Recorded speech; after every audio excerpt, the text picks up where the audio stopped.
Anne of Green Gables. Chapter 20. An Unfortunate Lily Maid. "Of course you must be Elaine, Anne," said Diana. "I could never have the courage to float down there." "Nor I," said Ruby Gillis, with a shiver. "I don't mind floating down when there's 2 or 3 of us in the flat, and we can sit up. It's fun then. But to lie down and pretend I was dead, I just couldn't. I'd die really of fright. Of course it would be romantic," conceded Jane Andrews, "but I know I couldn't keep still. I'd be popping up every minute or so to see where I was, and if I wasn't drifting too far out. And you know, Anne, that would spoil the effect. But it's so ridiculous to have a red-headed Elaine," mourned Anne. "I'm not afraid to float down, and I'd love to be Elaine. But it's ridiculous just the same. Ruby ought to be Elaine because she is so fair and has such lovely long golden hair. Elaine had all her bright hair streaming down, you know. And Elaine was the lily maid. Now, a red-haired person cannot be a lily maid." "Your complexion is just as fair as Ruby's," said Diana earnestly, "and your hair is ever so much darker than it used to be before you cut it." "Oh, do you really think so?" exclaimed Anne, flushing sensitively with delight. "I've sometimes thought it was myself, but I never dared to ask anyone for fear she would tell me it wasn't. Do you think it could be called auburn now, Diana?" "Wes, and I think it is real pretty," said Diana, looking admiringly at the short, silky curls that clustered over Anna's head and were held in place by a very jaunty black velvet ribbon and bow. They were standing on the bank of the pond, below Orchard Slope, where a little headland fringed with birches ran out from the bank. At its tip was a small wooden platform built out into the water for the convenience of fishermen and duck hunters. Ruby and Jane were spending the midsummer afternoon with Diana, and Anne had come over to play with them. Anne and Diana had spent most of their playtime that summer on and about the pond. Idlewild was a thing of the past, Mr. Bell having ruthlessly cut down the little circle of trees in his back pasture in the spring. Anne had sat among the stumps and wept, not without an eye to the romance of it, but she was speedily consoled, for, after all, as she and Diana said, big girls of 13, going on 14, were too old for such childish amusements as playhouses, and there were more fascinating sports to be found about the pond. It was splendid to fish for trout over the bridge, and the 2 girls learned to row themselves about in the little flat, bottomed dory Mr. Barry kept, for duck shooting. It was Anna's idea that they dramatize Elaine. They had studied Tennyson's poem in school the preceding winter, the superintendent of education having prescribed it in the English course for the Prince Edward Island schools. They had analyzed and passed it, and torn it to pieces in general, until it was a wonder there was any meaning at all left in it for them. But at least the fair Lily Maid and Lancelot and Guinevere and King Arthur had become very real people to them, and Anne was devoured by secret regret that she had not been born in Camelot. Those days, she said, were so much more romantic than the present. Anne's plan was hailed with enthusiasm. The girls had discovered that if the flat were pushed off from the landing place it would drift down with the current under the bridge, and finally strand itself on another headland lower down, which ran out at a curve in the pond. They had often gone down like this, and nothing could be more convenient for playing Elaine. "Well, I'll be Elaine," said Anne, yielding reluctantly, for, although she would have been delighted to play the principal character, yet her artistic sense demanded fitness for it, and this, she felt, her limitations made impossible. Ruby, You must be King Arthur, and Jane will be Guinevere, and Diana must be Lancelot. But first you must be the brothers and the father. We can't have the old dumb servitor, because there isn't room for two in the flat, when one is lying down. We must pour the barge all its length in blackest sammet. That old black shawl of your mother's will be just the thing, Diana. The black shawl having been procured, Anne spread it over the flat, and then lay down on the bottom, with closed eyes and hands folded over her breast. "Oh, she does look really dead," whispered Ruby Gillis nervously, watching the still, white little face under the flickering shadows of the birches. "It makes me feel frightened, girls. Do you suppose it's really right to act like this? Mrs. Linder says that all play acting is abominably wicked." "Ruby, you shouldn't talk about Mrs. Linder," said Anne severely.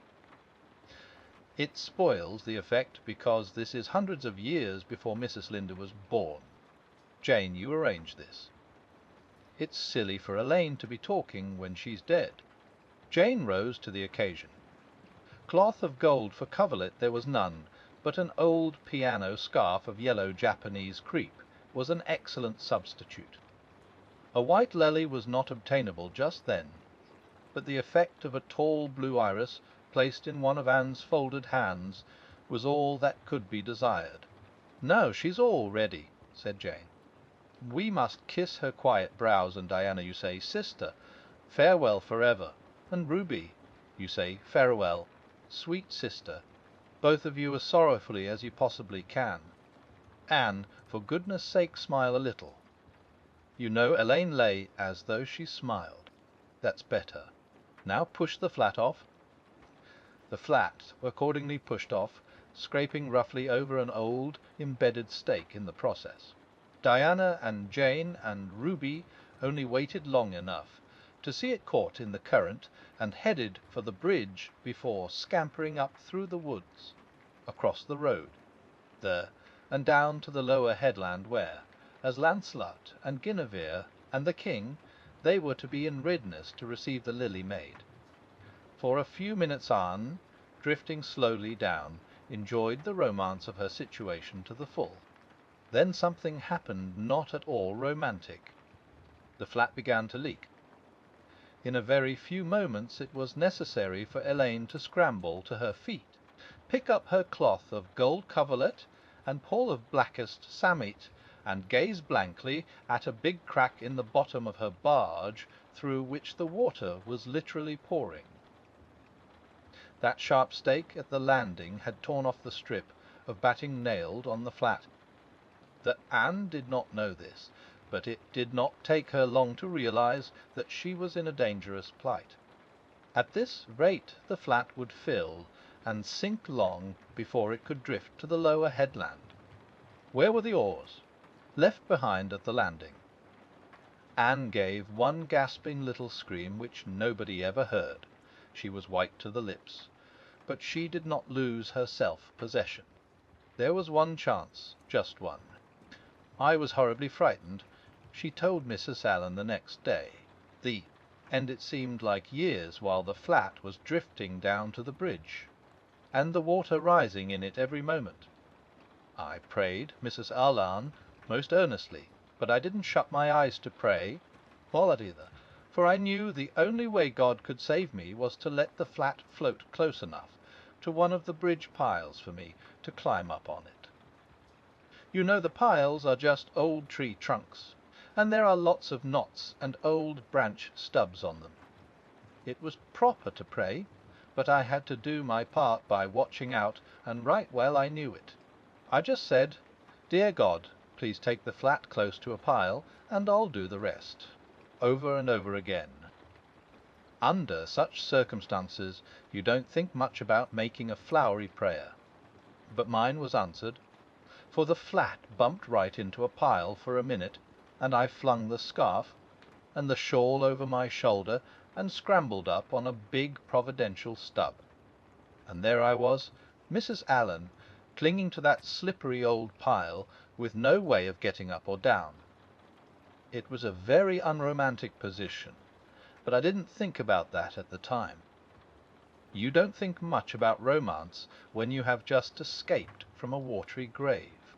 I said a grateful prayer at once, and then I gave all my attention to holding on tight, for I knew I should probably have to depend on human aid to get back to dry land.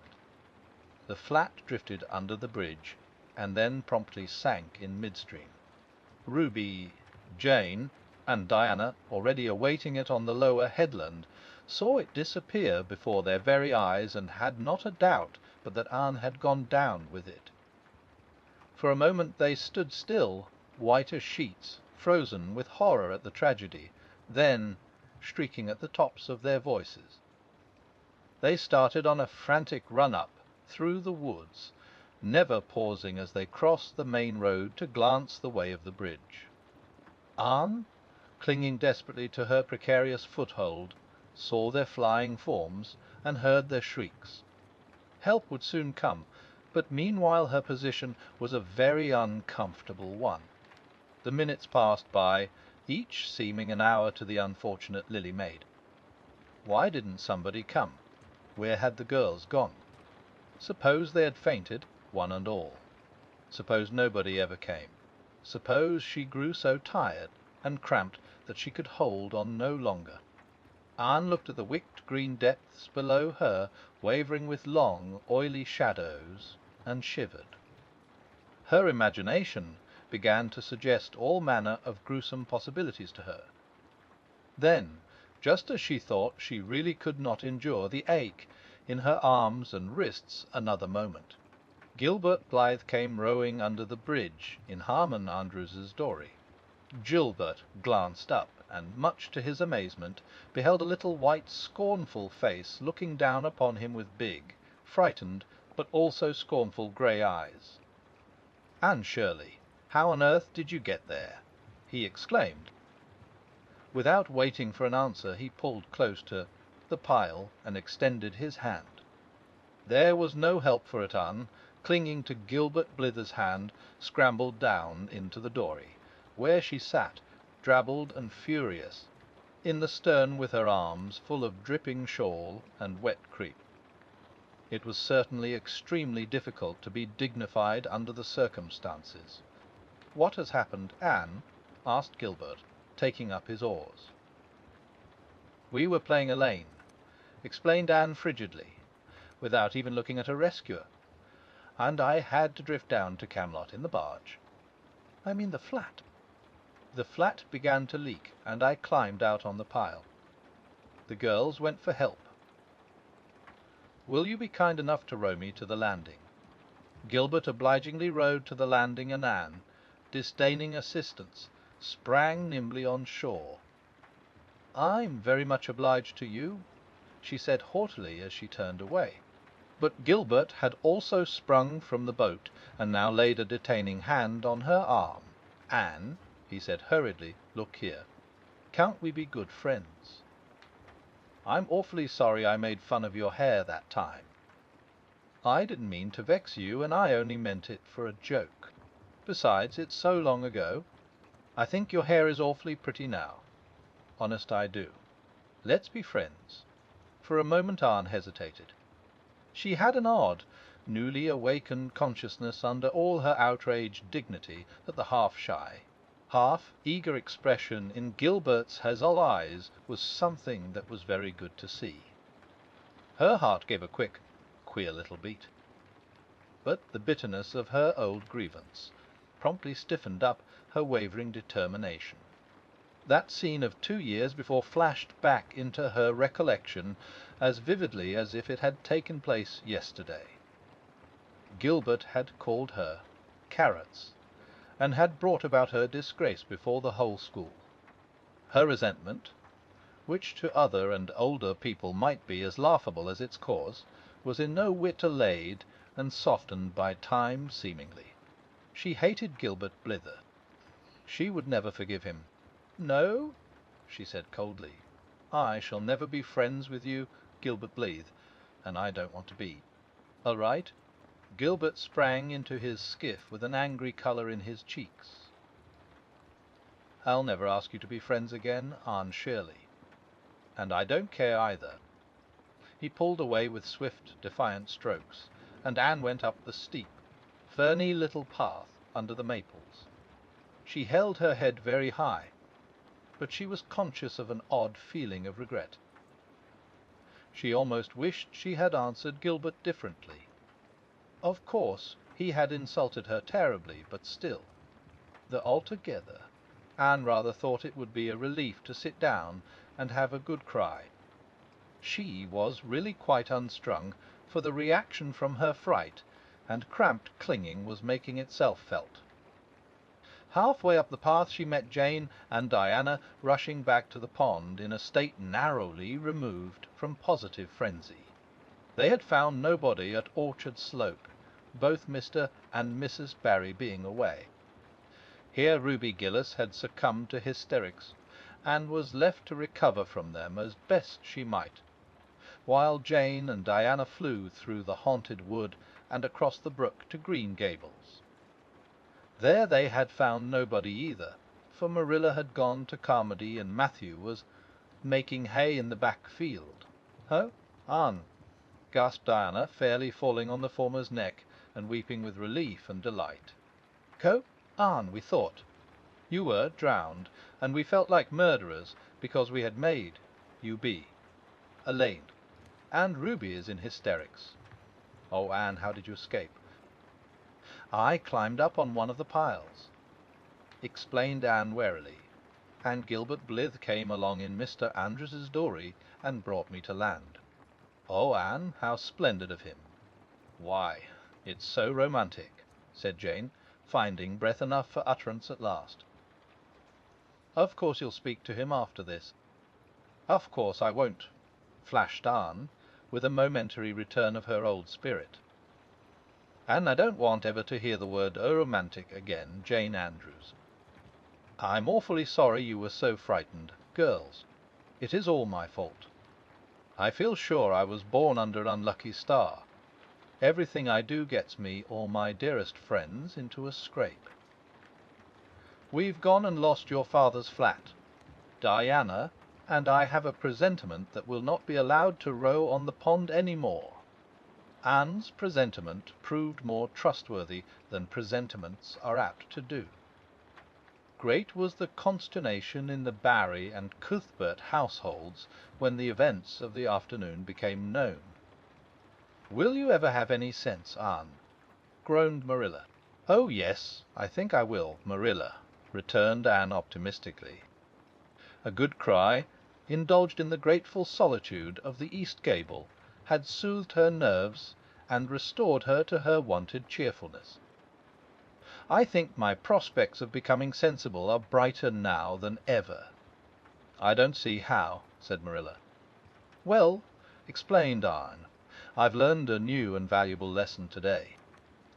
Ever since I came to Green Gables I've been making mistakes, and each mistake has helped to cure me of some great shortcoming.